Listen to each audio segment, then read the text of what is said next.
제가 가끔 아이들에게 심부름을 시킬 때가 있습니다. 야, 이것 좀 가져와라, 너 이것 좀 해라 하면서 심부름을 시킬 때가 있습니다. 물론 우리가 아이가 한 명 있을 때는요, 어쩔 수 없이 아이가 잘할 때가 있습니다. 근데 여러 명이 있을 때는 보니까는 그게 전달이 잘 되지 않는지 안 될 때가 있어요. 야, 이거 했느냐? 그러면은 제가 했을 거예요 하면서 동생아 미루고요. 또 동생이 또 확인해 보게 되면은 제가 했을까 하면서 또 막내에게 미룰 때가 있습니다. 그러면서 어쨌든 간에 우리가 누구한테 미루든지 일이 잘 되어지면 참 좋잖아요. 근데 나중에 보니까 일이 안 돼 있고 아무것도 안 한 것 같아요. 그래서 야, 이거 왜 안 했니? 그러면은 저 못 들었는데 하면서 그럴 때가 있기도 하고요. 참 그런 거 보면서 우리가 전달이 되고 이야기하는 것이 행동으로 옮겨진다는 것이 때로는 결코 쉬운 것은 아니다라는 것을 보게 됩니다. 우리가 생명의 말씀, 구원의 말씀 하나님께서 우리에게 다 주시지 않았습니까? 그런데 오늘 14절에 말씀하는 것처럼 믿지 아니하는 이를 어찌 부르리요? 믿지 아니하느니, 다시 말해서 무엇일까? 우리가 마음에 내가 예수님을 나의 구주로 믿어야겠다라는 믿음이 있어야 되는데 마음에 예수를 메시아로 인정하지 아니한다면은 그 마음에 믿음이 자랄 수 없다는 거죠. 유대인들이 하나님을 믿습니다. 하나님의 선택된 백성입니다. 참 얼마나 복되고 좋은 인생을 살고 있습니까? 그러나 한 가지 문제가 무엇입니까? 예수님을 메시아로 영접하지 않고 있더라. 이것이 문제라는 거죠. 마음속에 믿지 아니하고자 하는 마음이기 때문에 아무리 주변 옆에서 예수님은 하나님의 아들이십니다. 예수님께서 기적과 능력을 베풀으시고 안진병 일으키시고 눈먼 자를 보게 하시고 이렇게 되어 사람들이 보니까는 믿지 아니한다라는 것을 우리가 볼 수 있습니다. 그러므로 먼저 우리의 마음 심령에 어떤 마음이 될까요? 성령님, 내 굳은 마음, 또 내가 어떤 정해져 있는 그런 아주 마음이 있으면은 하나님 그거를 다 내가 부서뜨려 주셔가지고 온전히 나의 믿음이 자랄 수 있게 도와주세요. 어떻게 보면 우리가 그 당시 유대인들에게는 율법적인 사고방식, 그리고 그들의 노력으로 구원받고자 하는 그런 상황 가운데서 예수님을 구원자로, 예수님을 메시아로 영접한다는 것이 굉장히 어렵죠. 왜? 그들의 아버지, 그들의 아버지로부터 계속해서 그렇게 교육받아 왔었기 때문에 그것을 내놓는다는 것은 굉장히 어려운 선택이었다라는 것을 보게 됩니다. 그러므로 이 내 굳은 마음, 어떤 습관이라든지 전통이라든지 이런 것 때문에 내가 예수를 영접하지 못하는 그런 마음, 주님, 나의 모든 마음을 부서뜨려가지고 정말 우리가 그렇지 않습니까? 우리가 진흙으로 도자기를 만들고 그릇을 만들 때 보니까요, 이것이 말랑말랑해야 우리가 도자기 만들 수 있어요. 근데 오랫동안 시간이 지나고 방치되면요, 아무리 좋은 흙이라도 보니까 딱딱하게 굳어져 가니까 어떻습니까? 빙빙 아무리 돌려도 도자기가 만들어질 수 없는 것입니다. 토기장이가 야, 내가 이것을 도자기로 만들겠다, 내가 이것을 밥 먹는 아주 좋은 그릇으로 만들겠다, 아무리 열심히 노력하지만요, 굳어진 흙은 보니까 제대로 쓸모가 없다라는 것이요. 그러나 부들부들합니다. 아주 말랑말랑합니다. 그럼 어떻습니까? 토기장이가 만들고자 하는 그 목적과 방법대로 아름답게 빚어져서 많은 사람들이 유익하고 보기 좋은 그런 모습이 되는 것을 보게 되죠. 주님께서 우리를 사용하실 때도 마찬가지로 우리가 주님 앞에 말랑말랑 부드럽게 돼야겠죠.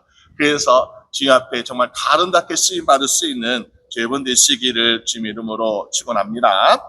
또 보니까 사람들이 결국에는 어떻습니까? 나중에는 우리가 하나님의 심판대 앞에 다 서게 돼요. 야, 너는 정말 심판대에 설 때에 너는 예수를 믿었느냐? 너는 정말 구원받을 만한 자격이 있냐라고 물을 때에 저는 예수 믿었습니다. 저는 예수를 나의 구주로 믿고 고백합니다 하면서 우리가 심판대 앞에서 이야기하면 어떻습니까? 야, 그래도 참 잘했구나, 천국을 알아, 그걸 말씀하시잖아요. 근데 내가 예수님을 네가 믿냐라고 물었을 때 예수님 모릅니다, 듣지 못했습니다 라고 얘기하면 아마 심판대 앞에서 제일 많이 하는 핑계가 이거지 않을까요? 오늘 14절 말씀처럼 내가 듣지 못했습니다, 그리고 나에게 예수를 전하는 사람이 없었습니다. 그래서 나는 예수를 믿지 못했습니다 라고 이야기하는 것이 정말 많은 핑계 중에 핑계일 것이다 라는 것을 보게 됩니다. 이런 이야기가 있으면 히틀러가 정말 어떤 목사님이 꿈을 꾸는데 히틀러가 강태에 핍박을 받고 있었는데 보니까 거기에 심판단에 갇혀 있다는 거. 그러면서 히틀러가 이제 지옥문으로 가게 될 때에 이렇게 묻습니다. 야, 너는 왜 예수를 믿지 않느냐? 그러니까는 나에게 예수를 전한 사람이 없어서 나는 이렇게 지옥에 가게 되었습니다 하면서 억울하다고 하는 그 모습을 보게 됩니다. 그때에 이 목사님의 마음속에 내가 비록 히틀러에게 핍박을 받고 어려움을 당하고 있지만은 주님께서 원하시는 것은 전하는 것인데 내가 전하지 않은 것을 정말 잘못했습니다라고 회개하는 마음이 들었다라는 그런 이야기가 있습니다. 마찬가지로 우리는 오늘 보니까 찬송에서 불렀던 것처럼 그렇지 않습니까? 어느 누구나 오라. 사실 우리는 내가 사랑하는 사람에게 복음을 전하고 싶고요. 내가 기뻐하는 사람에게 복음 메시지를 전해가지고 함께 구원받고 천국 가고 싶어요. 그런데 때때로 내가 미워하는 사람이 있습니다. 나에게 원수 같은 사람은요. 이 복된 좋은 소식 전하기가 너무너무나 아깝습니다. 이거 참 전하기 싫어요. 특히 우리가 요나 선자를 보면 알 수 있지 않습니까? 요나가 어떻게 했습니까? 하나님, 야 요나야 너는 저기 니느웨 성에 가서 40일이 지나면은 하나님 멸망하실 거야. 그렇기 때문에 어떻게 보면 그 말씀에 어떤 메시지가 있습니까? 40일이 되기 전에 하나님이 심판하시네 회개하라 라는 메시지가 분명히 담겨 있다는 것이요. 근데 니느웨 성은 바로 이스라엘의 원수 같은 그런 나라였고 그의 수도였습니다. 그러니까는 니느웨가 어떻게 합니까? 요나가 어떻게 했습니까? 하나님 나 거기 가기 싫어요. 말할 수 없으니까 원래 숨어가지고 도망쳐서 반대편으로 가는 배를 탔던 것을 보게 됩니다. 하나님의 선자였습니다. 분명히 하나님 메시지를 전할 때에 물론 다 구원받으면 좋겠죠. 그러나 그렇지 않을지라도 하나님의 말씀을 들었을 때 분명히 몇 사람이라도 구원받을 수 있는 가능성이 있음을 불구하고 저 사람, 저 민족, 저 도시는 내가 정말 미워하는 사람들이야.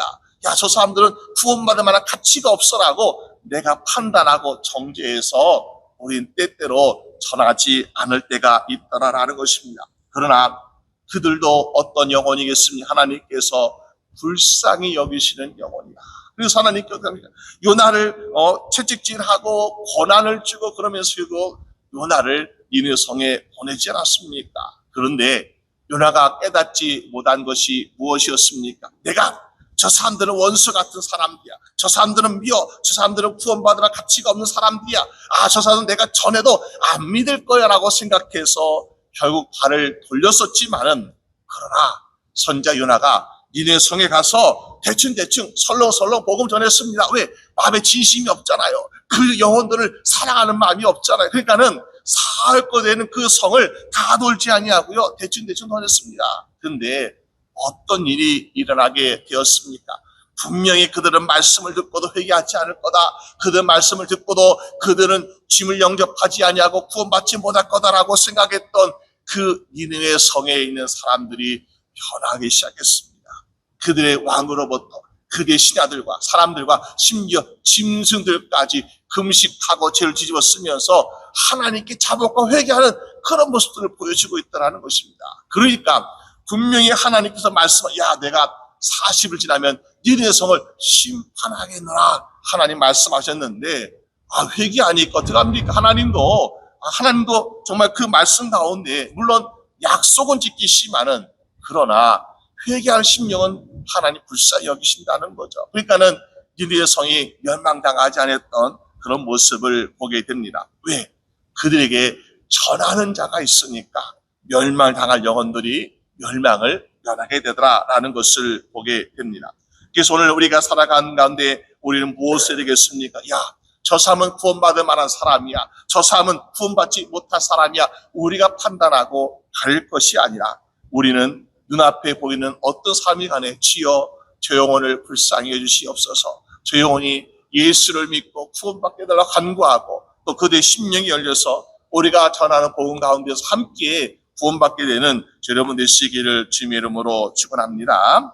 그래서 우리가 사도 바울 같은 사람 보게 되면 어떻습니까? 그는 내가 가서 복음을 전할 때 나는 유대 내가만 복음을 전해야지, 믿음 있는 사람, 말씀하는 사람, 이런 사람의 복음을 전하고 나에게 호의적인 사람에게만 복음을 전해야지 라는 것이 아니라 유대인이 아니라 이방인이었습니다. 그리고 점치는 귀신이었습니다. 그리고 심지어 억울하게 감옥 갇혔는데 그 빌립보 감옥의 간수였습니다. 우리가 감옥의 간수 생각하면요, 그냥 감옥만 지킨다라고 생각하죠. 그런데 감옥의 간수가 영화들을 보면 어떻습니까? 때로는 채찍을 때리기도 하고요, 고문도 하고, 자기가 좋아서 하는 것도 있겠지만은 위에서 시키니까 이 사람의 죄를 발견하고 형벌을 줘야 되니까 감옥의 간수의 때로는 죄수들을 고문하고 때리는 것을 종종 볼 수 있습니다. 아마 그랬을 것 같아요. 그러니까는 이 빌립보 감옥의 간수도 이 바울과 실라 어떻게 했을까요? 그들에게 잘해주지 못했지만은 그러나 뭔가 어려움을 주지 않았을까? 그럼에도 불구하고 바울은 감옥의 터가 흔들렸을 때에 어떻게 했습니까? 떠나지 않았습니다. 그리고 그 앞에 가장 불쌍하게 보이는요, 빌립보 감옥에 간수되면은 우리가 직업도 확실한 사람이죠. 먹고 사는 문제 없는 그런 삶일 것 같아요. 근데 그런 사람이 어떻게 했습니까? 영혼이 굉장히 불쌍해 보였다는. 그래서 바울이 도망칠 수 있었지만은 도망치지 아니하고 불쌍한 그 간수의 영혼을 보면서 그는 예수 그리스도를 전하고 있더라.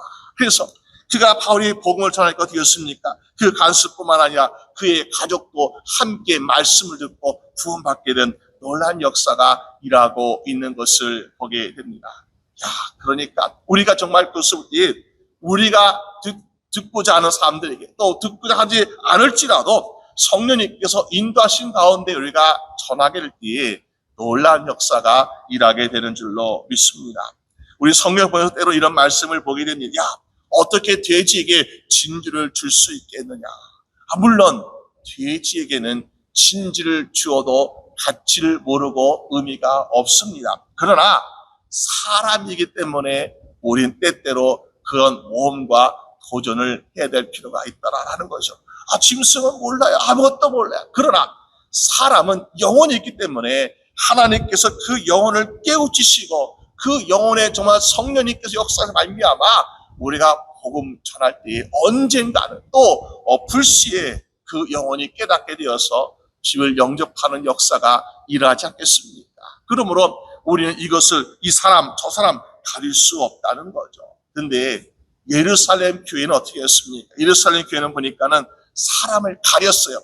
그들은 예수 그리스도의 십자가 죽으심을 보았습니다. 예수 그리스도의 부활하심을 보았습니다. 그런데 보니까 예루살렘의 교회는 사도들이 있었고 거기에 많은 제자들이 있었는데 보니까요, 이들은 오직 유대인에게만, 오직 예루살렘에서만 복음을 전하고자 했던 그런 모습을 보게 됩니다. 그런데 어떤 일하고 있습니까? 어느 날 베드로가 꿈을 꾸고 환상을 보게 되었는데 하늘에서 보자기 내려오고 거기에서 정말 여러 짐승들이 있는데 보니까 한참 베드로가 배고플 때에 잠깐 잠이 들어서 환상을 보게 되었거든요. 그게 얼마나 배고프겠습니까? 근데 거기는 보자기에 있는 짐승들이 보니까요, 우리가 출애굽기 레위기에 보게 되면은 이거는 부정하니까 먹지 말아야 하면 그 율법적인 부정한 짐승들이 거기 있다는 거죠. 근데 들리는 음성은 무엇입니까? 베드로야, 베드로야, 이것을 잡아먹어라. 베드로야, 베드로야, 이것을 잡아먹어. 너 배고프지 않니? 그런데요, 베드로가 먹을 수 없는 거예요. 하나님 무슨 말씀이십니까? 내가 이 정결한 몸을 지키고 만들기 위해서 얼마나 참고 고생했는데요. 내가 정하다는 음식은 먹었지만은 부정하다는 음식은 지금까지 먹지 않았습니다. 근데 왜 이제 와서 나에게 이 부정하다는 것을 먹게 하십니까? 나는 먹을 수 없습니다. 하면서 베드로는 몇 번이고 거절하는 모습을 보게 됩니다. 그리고 마지막에 듣는 말씀이 무엇입니까? 베드로야, 내가 정하다고 말하는데 너는 왜 부정하다고 말하느냐? 정한 것과 부정한 것을 왜 네가 판단하냐? 내가 정하는 거야 하시면서 하나님의 음성을 듣고 깨어나는 것을 보게 됩니다. 그리고 나서 어떤 식으로 했습니까? 로마의 백부장 고넬료 집에서 좀 와주십시오. 말씀을 듣고 싶다면서 초청할 때에 사실 그전까지요 내가 이방인과 함께 앉는 거, 함께 말하는 거, 이건 유대인에게 있을 수 없는 일이거든요. 근데 베드로가 순종하여 거기에서 말씀 전했더니 그 로마 백부장의 집에서 놀라운 구원의 역사가 일하고 있더라라는 것입니다. 로마 백부장은 왜 지금까지 구원받지 못했을까요?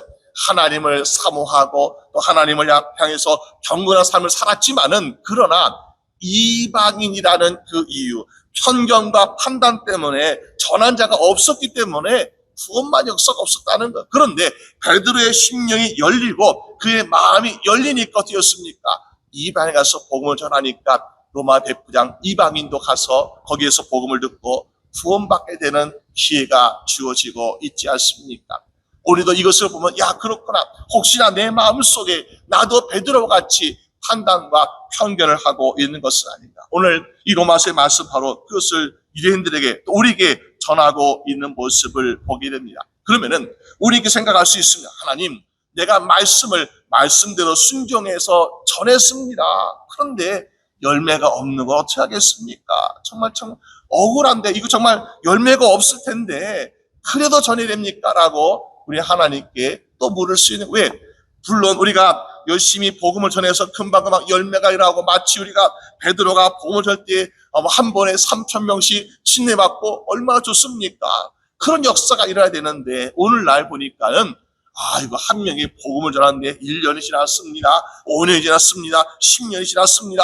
근데도 보니까 열매가 없더라는 거예요. 그럴 때 우리는 마음속에 갈등이 생기고요, 고민됩니다. 이거 끝까지 해야 될 것인가, 이거 해야 될 것인가 하면서 우리는 고민이 될 때가 있습니다. 그런데 우리는 스데반 집사의 모습을 보면서 무엇을 알 수 있습니까? 스데반 집사가 예수 그리스도를 우리가 죽였습니다. 우리가 그를 십자가에 못 박았습니다. 하나님 보내신 메시아, 하나님의 아들 되신 분을 우리가 죽였습니다. 그리고 그 예수님은 하나님께 들림받아서 구원하셨습니다. 그 예수님 믿으면 우리도 구원할 수 있고 우리도 구원받을 수 있습니다라고 그들에게 전했지만은, 그들로부터 다가온 것은 바로 무시무시한 돌이죠. 돌이 날라와 스데반 집사는 결국 그 자리에서 돌무더기가 되어서 순교당하지 않았습니까? 그 과정에 어떤 일이 있었느냐? 스데반 집사가 그들에게 똑같은 복음을 전했어요. 베드로도 똑같은 복음을 전했습니다. 그런데 베드로가 절 때는 그들의 마음에 말씀으로 찔림 받아가지고 어찌할꼬 우리가 어찌할까 하면서 회개하였지만은, 스데반 집사가 복음을 전할 때는요 보니까 어떻습니까? 어찌할꼬 마음에 찔림이 있었는데, 야 이거 안 되겠다, 우리 마음을 아프게 하고 찔리게 하는 이 스데반 집사를 죽이겠다면서 오히려 스데반 집사는 죽임을 당하지 않았습니까? 여러분, 말씀은요 능력이 있잖아요. 말씀은 영혼과 골수를 찔러 쪼개까지 우리를 정말 자극하시는 말씀입니다. 왜? 우린 죄인이기 때문에 우리의 죄를 자극해 주시니까 그 찔림이 우리가 믿을 자나 믿지 않아 똑같이 반응이 있다는 것. 그러나 어떤 사람은 그걸 가지고 내가 죄인다 하면서 회개하고 돌아온 자가 있는 반면에, 또 어떤 사람은 내가 죄인다는 것을 인정하기 싫어가지고 오히려 돌판매질을 하는 것처럼 우리가 반항하는 사람들이 분명히 있는 것을 보게 됩니다. 근데 스데반 집사는 너무 험하게 죽었습니다. 복음을 전했고 열심히 신앙생활했는데 그렇게 한마디 했다고 열매가 없이 죽다니 너무나 안타깝지 않습니까? 그러나 우리는 당장 눈앞에 보이는 열매가 없다라고 생각하고 있지만, 스데반 집사가 죽음을 당할 때 많은 사람들이 자기의 겉옷을 벗고 돌을 손에 쥐고서 열심히 던지고 있을 때 그 옆에 겉옷을 받아 챙기고 있었던 사울이란 청년이, 물론 그 자리에는 그때는 열매가 아니었어요. 그때는 사울도 야 그래 저 스데반의 사람 이상한 소리 하는구나, 저 사람은 정말 돌에 맞아 마땅해 라고 생각했던 그 사울이란 청년이 하나님이 들어 사용하시니까 바울이라는 훌륭한 전도자와 선교사가 되었던 것을 우리가 볼 수 있습니다.